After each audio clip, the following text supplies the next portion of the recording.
Hello and welcome. I am Thomas Porteous and you're watching the World Report on NewsX World. Let's take a look at some of the top headlines of this hour. President Donald Trump warns Iran it has 10 to 15 days to strike a deal over its nuclear program or face really bad things. Amid a major US military buildup in the Middle East, Trump says talks are progressing but insists Iran must agree to a meaningful settlement. Andrew Mountbatten Windsor is released from police custody after being arrested on suspicion of misconduct in public office over claims linked to Jeffrey Epstein. Detectives from Thames Valley Police question him for hours as they investigate the allegations.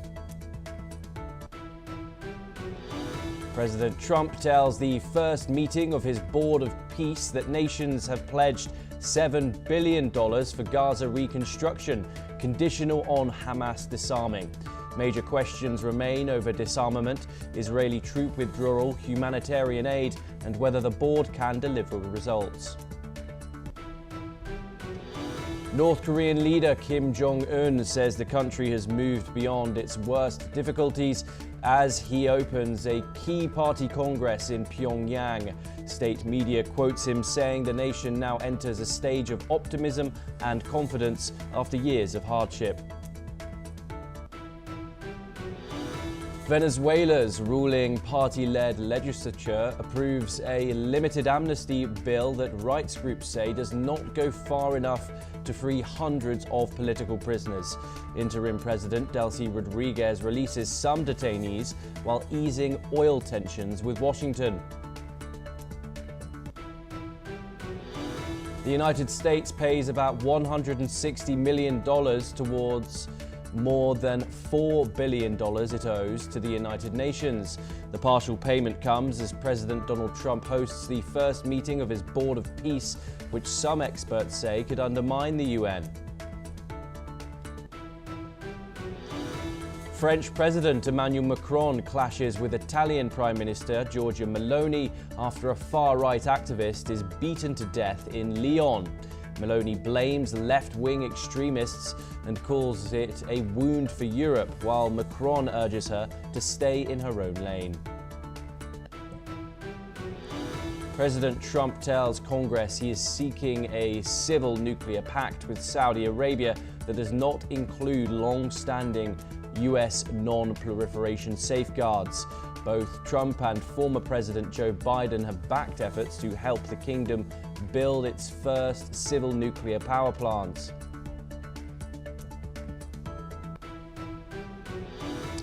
We start this hour with news coming out of the Middle East, and tensions continue to escalate between Iran and the United States. President Donald Trump is reportedly deliberating on a limited military strike against Iran that is aimed at pressuring the nation to agree to a nuclear deal.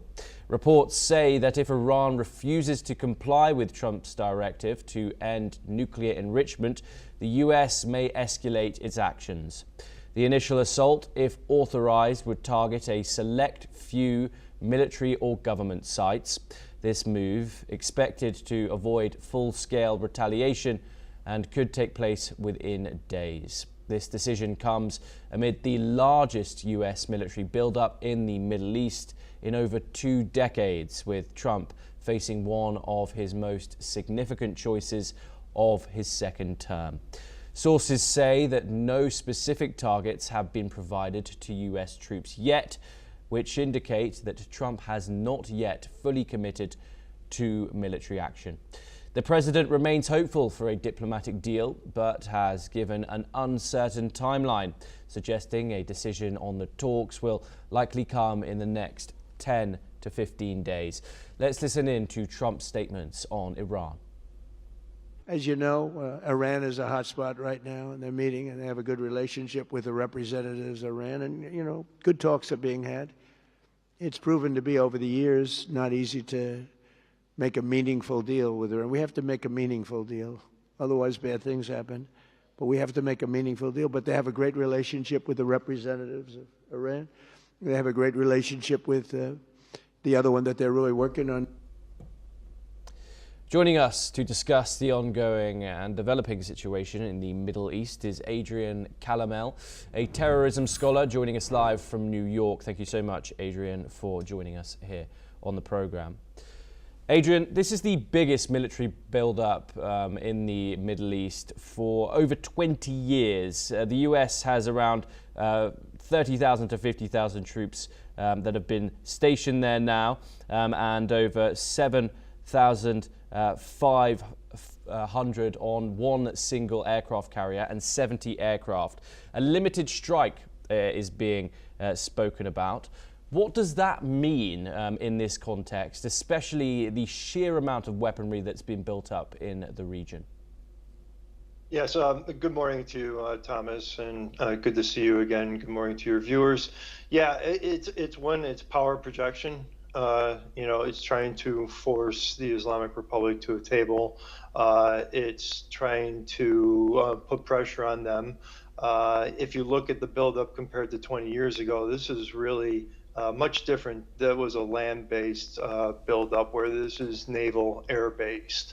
So when we talk about limited strikes, what they could be leaning towards when they talk about that, there's still a couple of nuclear facilities that they didn't take completely offline, and there's worried, and they've seen reconstruction around those. There's also the ballistic missile stockpiles, and more so the launchers that they're worried about, and then the anti-aircraft and communications that could so basically the United States would own the skies. And that's what the United States, I think, Trump is leaning towards, because it's owning the skies. We can do that easily with the Islamic Republic, and then it's the people on the streets of the Islamic Republic, the Iranians. Probably about 85 million of them want to take back their country. Adrian, what's the urgency here? Of course, we have seen a 12-day war with Israel, which of course ended with the United States bombing those nuclear sites. It is unconfirmed as of yet the damage that was done to those. However, this 10 to 15-day deadline, does that not seem a little hasty to you, given the sheer risk of escalation here? Iran, of course, does have multiple militias in the Middle East, in Iraq, in Syria. Hezbollah has a rocket barrage, and it could cause disruption in the Strait of Hormuz. Also, Iran has said that Israel and all the US bases in the region would be relevant targets. Do you think Donald Trump is giving the right amount of time for diplomacy to take place here, given the sheer different pages that the United States and Iran are on? Yeah, well, those are all great questions, Thomas. And I think that diplomacy started back in 2016 when he tried it. Didn't work for 2 years, and then he put him in the maximum pressure campaign in 2018. And so, yeah, and he fully expects, and I think we would all expect that that's how the regime's going to react. That's what they do. And they're really in a tight spot with a population that is in revolution mode. And, they just slaughtered over 30,000 people of their own. And I'll also go back to, this is also, we could talk about 10 to 12 day timeline here, but it goes back to, if I'm looking back at this, it goes back to 40 days ago when the regime slaughtered roughly 30,000, maybe higher, and hold a bunch of people still in jail. And what the regime did, and what they thought they could do with the West, was turn everything on the nuclear file, because that's the really nasty thing, is nuclear weapons. And we'll turn a blind eye to the terrorism, to the hostage taking, to the slaughtering of back in 2019 of when they cut the internet back then. They killed 1,500 people. So Trump has turned it back to his nuclear file and said, I've been in negotiations over this for the better part of now, 4 years, going on 5. And he's also running up against, when does it get to the congressional midterms? And then you're probably, with election swings in the United States, the trends go the other way. The House will flip. And Adrian, just finally, very quickly, of course, Donald Trump removed the United States from that 2015 JCPOA deal, which saw Iran's enrichment capped at 3.67%. Weapons grade is 90%. They currently reportedly have enriched uranium to 60. If diplomacy means so much to Donald Trump, why is he giving it this timeline? Why is he acting so hasty? Are there threats from Iran that they are very close to this 90% purity? Has he completely ruined the trust here when it comes to diplomacy, given the fact that he struck those nuclear bases back in June at the end of the 12-day war? No, I really don't think he has with diplomacy, and diplomacy with the Islamic Republic, that I'll use that term really loosely, diplomacy. Whenever we get into a diplomacy with him and a deal is struck, it's always a really bad deal. And that's just been the history of things. And he knows this regime for what they are, and just looking at their track record. I mean, they've enriched up to 60, up to 90. They throttled it up back and forth during the Biden administration. When they weren't happy, they go from 60 to 70%. They ratchet it up. So these are the type of games they can play. And the urgency is that they can reconstitute in 2 years, some estimates, best estimates that I've seen, with the enriched uranium stockpiles that they have and the capabilities that are still in place. They can have an active program in 2 years. Adrian, do stay with us as we turn over to Europe for our next story. And meanwhile, in the Gulf of Oman and the northern Indian Ocean, Iran and Russia conducted a joint naval drill. The exercise, which took place amid rising concerns over a potential US military strike, featured special operation teams from Iran's army, the IRGC, and Russia. Their operation involved a simulated mission to liberate a hijacked ship, with the drill showcasing various naval assets, including Iran's Ulvan destroyer and missile-launching warships. This drill follows an earlier IRGC exercise in the Strait of Hormuz, which temporarily closed the key waterway. Okay, what more can you tell us about this relationship which Moscow and Iran continues to have, and this new military exercise that they are going to be launching? Well, the Russians and the Iranians, the regime, they've been cooperating for quite some time.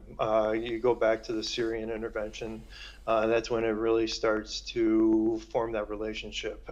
Then you go to Ukraine, they start to run into a firepower in the Ukraine, so they start bringing in Iranian drones. The Iranians have gotten help with the ballistic programs. You have a joint nuclear at the Bushehr nuclear plant. So there's been long-standing cooperations. As far as the Strait of Hormuz, that's what the regime does. That's one of their saber-rattling moves, is to cut off the Strait of Hormuz. Now, I can tell you this one thing: the Russians respect American firepower. I don't think they want to even get into a naval battle with us or anything remotely associated with that, and they are stretched. And as far as the Iranian Navy goes, the regime's Navy, it's a bunch of bog hammers. And if you're not familiar with those, they're swift boats with rockets on the side and a 50 caliber machine gun on it. It's not what you would call your modern Navy. It's not what you would call a blue water, gray water. It's just for operating in those areas, and almost like in drone swarms. So that's how they operate, and we didn't overreact. I'll give the Trump administration and the world, some credit there that we didn't overreact, that they did, they're conducting live fire drills in a major transit zone. And we've seen, back in 1988, Ronald Reagan launched Operation Praying Mantis, which really dismantled the entire Iranian fleet because of all the chaos they were causing in that area. Yes, Adrian, thank you very much. But do stay with us once again as we head over to Europe now. Andrew Mountbatten Windsor, formerly known as Prince Andrew, has been released under investigation following his arrest on suspicion of misconduct in public office. The former royal was detained on February the 19th at his Sandringham estate in Norfolk. After hours in custody, he was photographed leaving Ashlam Police Station and returned to his residence. However, despite being released, the investigation into Andrew's conduct still continues. Police had earlier conducted searches at several properties, including Windsor and Sandringham, as part of their inquiry. The investigation primarily focuses on claims that Andrew shared sensitive information with convicted sex offender Jeffrey Epstein. Nonetheless, the arrest is not connected to any allegations of sexual offences, and Andrew has consistently denied any wrongdoing. Meanwhile, King Charles has expressed his full support for the law's due process, stating the law must take its course. Furthermore, Andrew has not made any public comments regarding the specific allegations, but maintains his innocence. Joining us now to discuss the ongoing situation in the United Kingdom is retired Major General Dr. Rajan Kochar, a senior strategic and international affairs expert. He joins us live from New Delhi. Thank you so much for joining us here on NewsX World. Of course, this is the first time a royal has been arrested like this in over since the 1600s, so a significant moment for the royal family and the institution that it is.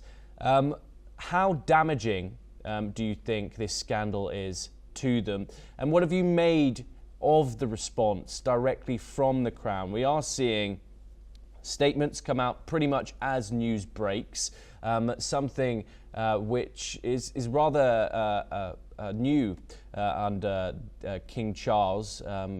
It was a bit static under Queen Elizabeth when news came out about the royal family.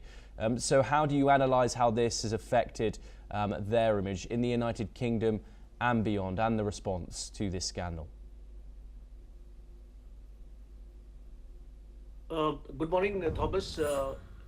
And I think this is a major setback to the royals in Great Britain, and especially to the Crown, because as you said that normally the Crown is seen to be impeccable, and they have a very good and a robust image in front of their own people.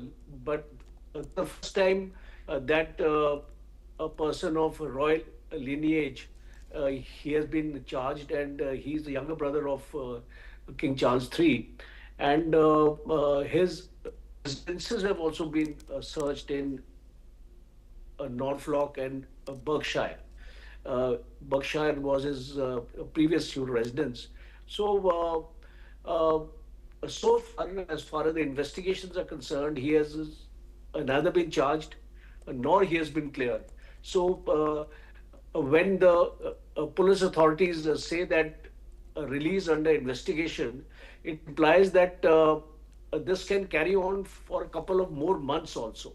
So I think a public scrutiny will be there, because this is a high-profile case, and especially of a misconduct in public office, because it's extremely important, because he was the UK trade envoy from 2001 to 2011. So it's a long, and if you maintain contacts with a dubious person like Jeffrey Epstein, who has a pedophilic kind of track record, and I think it's very, very important here for the Crown realize that you need to distance yourself away from these kind of personalities, because the damage this Epstein files is causing all around the world is tremendous. Yes. And I just want to talk about that exactly, and it is indeed tremendous. However, different countries are reacting completely differently. In Great Britain, you're seeing the people who were implicated in these files are once again reiterating that Andrew didn't has maintained his innocence and has not been charged. However, people who were mentioned in the files linked to the late paedophile Jeffrey Epstein have been put under investigation, have been held to account. What does that say about the different attitudes in the likes of Europe and that or in the United States, where the figures in the Trump administration who are linked have faced little or no accountability whatsoever? A very good point here, because what the United Kingdom has shown us is that they've got zero tolerance for such offences. And under the Act, I'm told that even a sentence up to life imprisonment can be given. Life sentence is also there for this offence. And it's rather unfortunate that in a country like United States, which boasts of a very strong judicial system as well as a democratic nation, we have not seen much seriousness being given to these kind of charges. And what is important here to understand is that when you are holding a public office, you have to be absolutely above board. And I think integrity is one aspect which is getting highlighted here, because any assignment in the government, in whatever capacity you are, I think integrity is a very important aspect, and which we feel that in the United States, possibly due to some kind of pressures, I think from the existing administration, in all probability, I can see that should be the main reason. These people are not being taken to task in the manner which we are seeing in the United Kingdom. And not only USA, if you look at other countries also, and including ours, we have not yet taken concrete action in those people whose names have been listed in the Epstein files. Even investigation is required at the local level or at the level of each country to ascertain the involvement of these people, like the UK has done. So I think UK has set precedents for other countries to follow now, and let's see what happens in the other areas of places where the Epstein files have impacted the reputation of individuals. Dr. Kochar, thank you so much, as always, for joining us. Great pleasure to speak to you here on NewsX World. We now turn over to some breaking news coming out of the same story.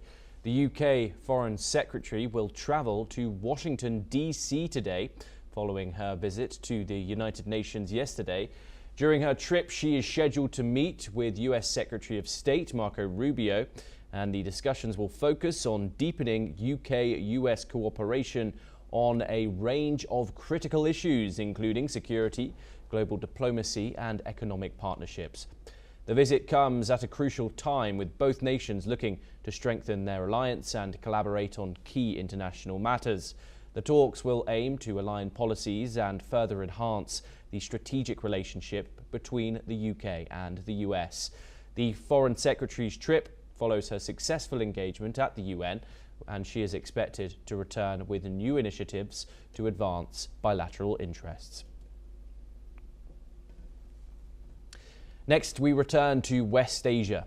Israeli Prime Minister Benjamin Netanyahu has announced that Hamas will be disarmed one way or the other, as new Israeli Defense Forces assessments reveal the terrorist group is reasserting control over Gaza. According to reports, Hamas has resumed operating most ministries and municipalities since the October ceasefire, which raises doubts about the effectiveness of US President Donald Trump's Board of Peace initiative. Meanwhile, Trump's Board of Peace has pledged $10 billion internationally and announced a new police force for Gaza. Let's listen in to what Netanyahu had to say.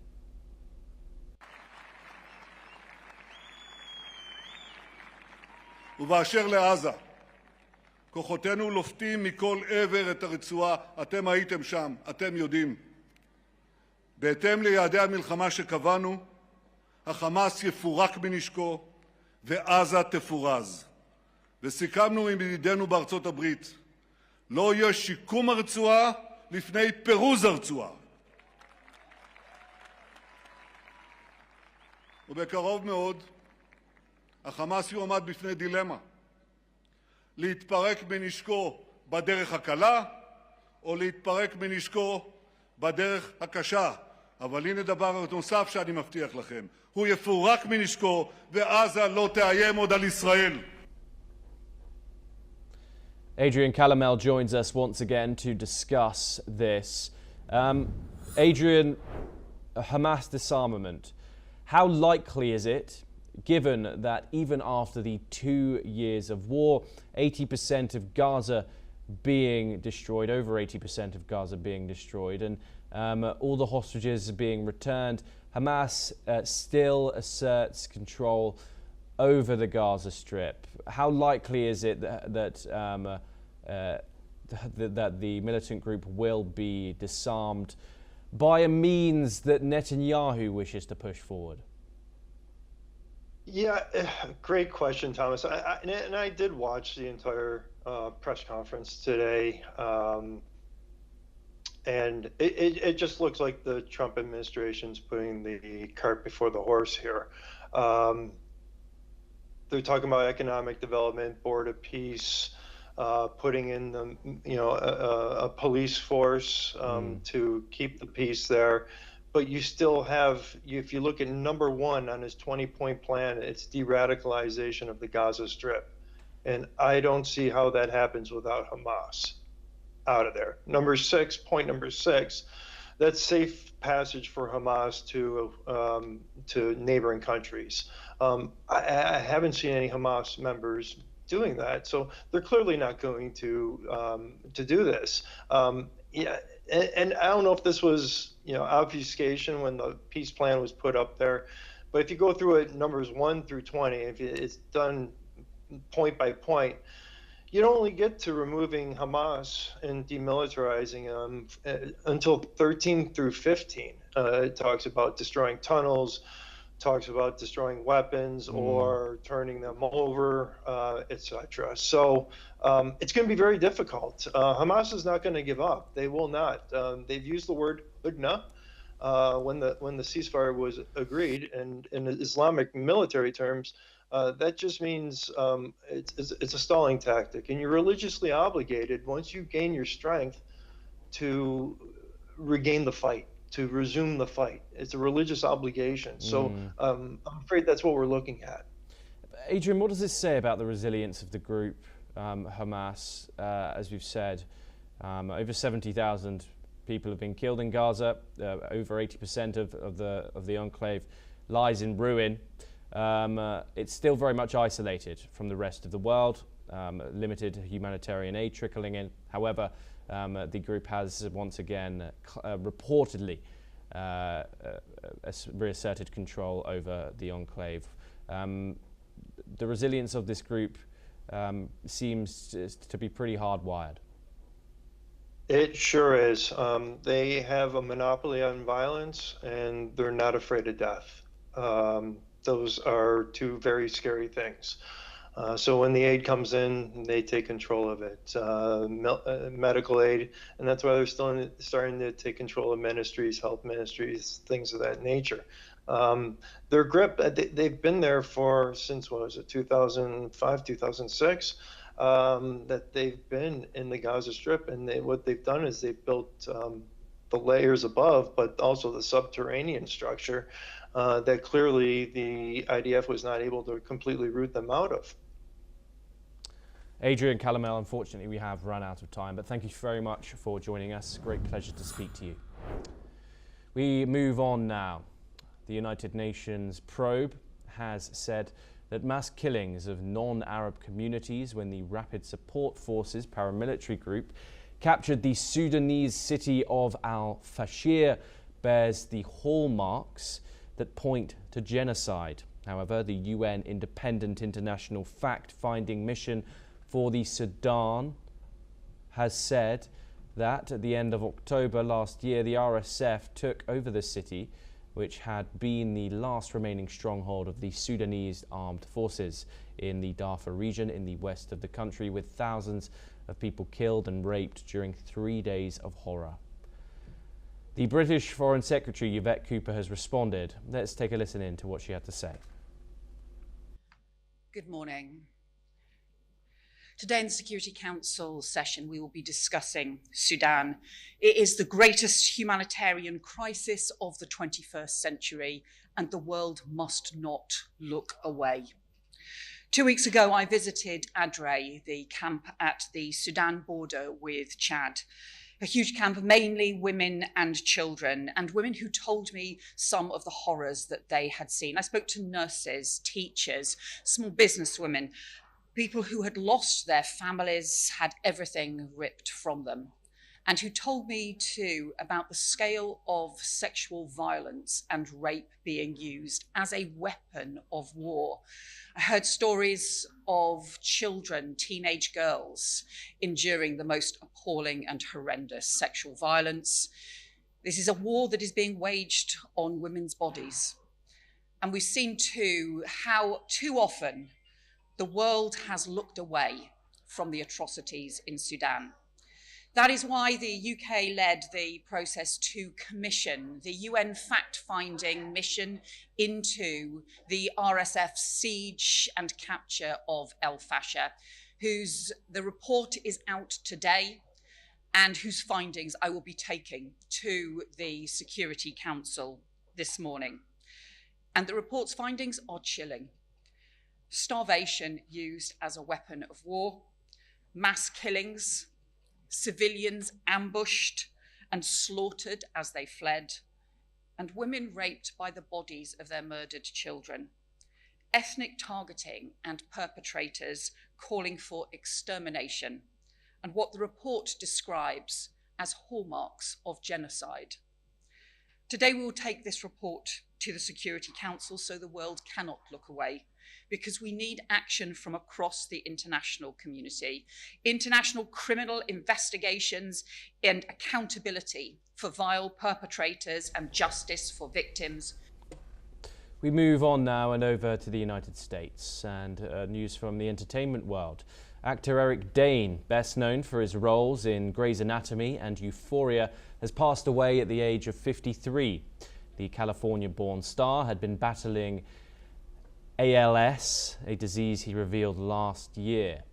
Dane was beloved for his portrayal of Dr. Mark Sloan on Grey's Anatomy and Cal Jacobs on Euphoria.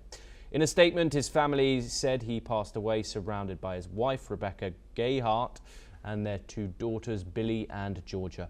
They described him as a man deeply loved by his family and fans. Dane's ALS diagnosis came last year, and he spent his final months raising awareness for the disease, which causes progressive paralysis, and he leaves behind a legacy in both television and film, with notable roles in Charmed, The Last Ship, and movies like Valentine's Day and Burlesque. We finish it with some news from the tech world. Nvidia is close to finalizing a $30 billion investment into OpenAI, replacing the previously $100 billion long commitment. The deal, part of a new funding round for the AI startup, could be concluded as soon as this weekend, according to the Financial Times. OpenAI is aiming to raise up to $100 billion, which would value the company at around $830 billion. A significant portion of this capital will be invested into Nvidia's hardware. However, the companies will not proceed with the $100 billion multi-year partnership they announced last year.